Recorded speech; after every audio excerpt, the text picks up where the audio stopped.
हो गया। त्रिकोणमिति का तीसरा सवाल है, इससे ए को पहला और दूसरा करा दिया गया है। ये तीसरा क्वेश्चन है। जो प्रश्नावली 8D है डॉक्टर मनोहर रे की मैथ की, उसके सभी सवाल कराए जा रहे हैं।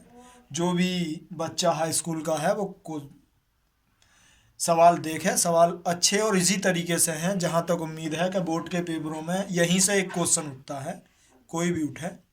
तो हमने 2 सवाल लिखे हैं। पहला क्वेश्चन है 1 + cos थीटा और 1 - cos थीटा इक्वल टू हमें लेके आना था cosec theta plus cos theta का होल स्क्वायर।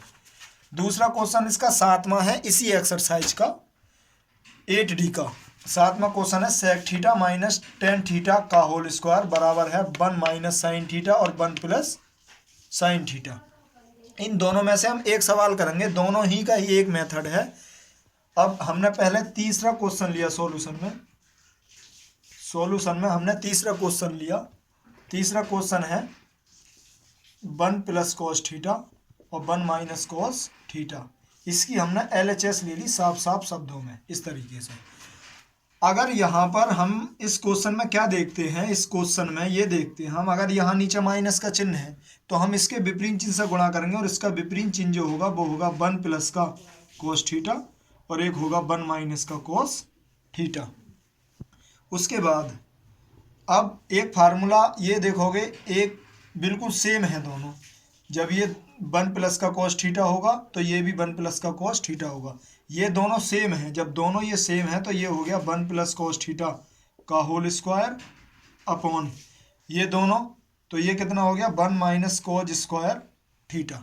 अब सर्वसम्मी का एक के अनुसार हम जानते हैं, क्या जानते हैं कि sin स्क्वायर थीटा बराबर होता है 1 - के cos स्क्वायर थीटा।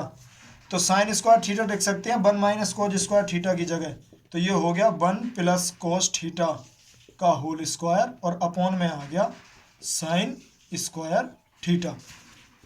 नीचे को आए 1 + cos थीटा और यहाँ हमने sin थीटा सबका ही होल स्क्वायर कर दिया।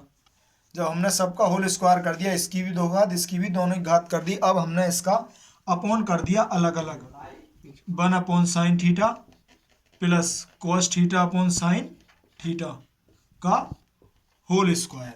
हम जानते हैं 1 / sin थीटा इक्वल टू होता है cosec theta plus cos theta upon sin theta हम जानते हैं क्या होता है cot थीटा। और जब इसकी 2 घात चल रही है तो 2 घात हमने कर दी यहाँ पर और ध्यान दिया हमने RHS पे, तो RHS यही है, आंसर आ गया ये वाला।